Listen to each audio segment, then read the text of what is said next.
Katie is the youngest of our 9 children, and prior to her being born, I had a partial placenta detachment, which left her with periventricular leukomylasia and hypoxic ischemic encephalopathy, which has left her with the side effects of spastic quadriplegia, cerebral palsy, epilepsy, and blindness.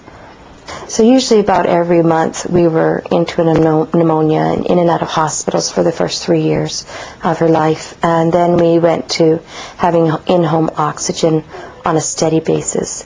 She was on 10 oral medications, and she was on Ventolin and Pulmicort and 1.5 to 5 liters of oxygen. We were suctioning every hour, like sometimes 20 to 40 times in an hour we would have to suction out her throat because she couldn't swallow very well. We'd hire people in to just carry her around so that I could even have a bath or I could take a nap.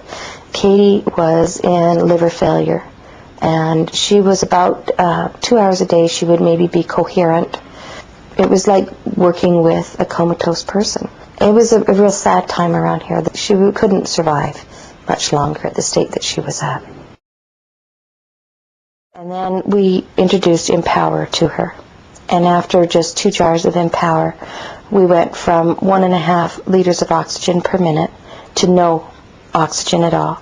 And she was more physically active, moving around more in her bed. She was more verbal.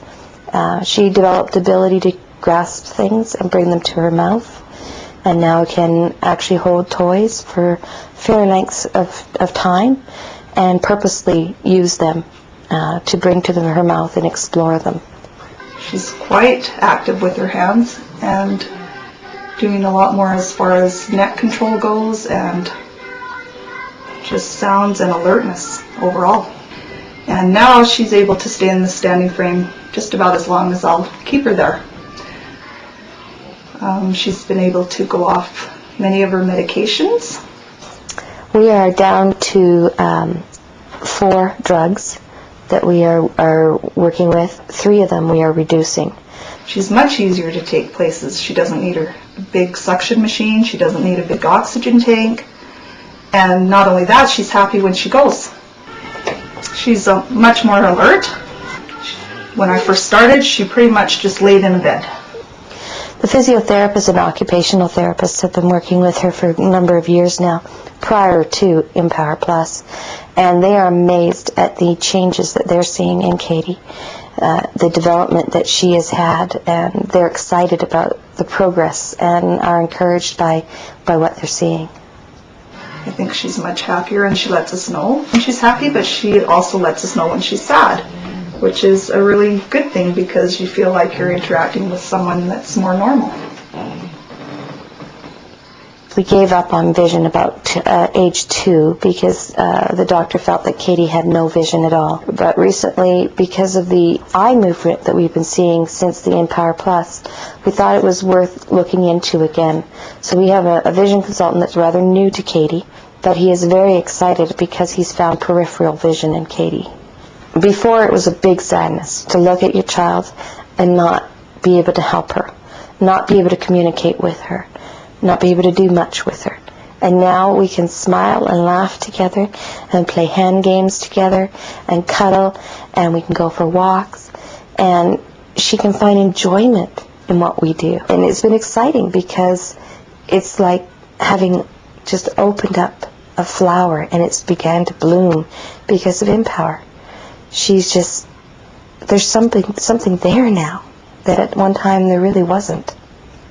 When you have a handicapped child, to one degree or another, the whole family becomes disabled.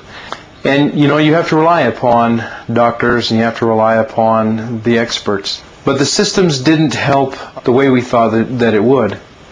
And coming in contact with Empower Plus, I've got to say I was skeptical at first. But over these last 2 years, watching how Katie's care has improved and seeing the changes in Katie herself, and watching the light come back into her mother's eyes. And it's all built on the simple principle of nutrition, which I can understand, that if you feed the body what the body needs, the cells can repair themselves and the body can take care of itself. we've got a long ways to go yet with Katie, but Yeah. we have hope now. Yeah. We have hope in what we're doing. Definitely.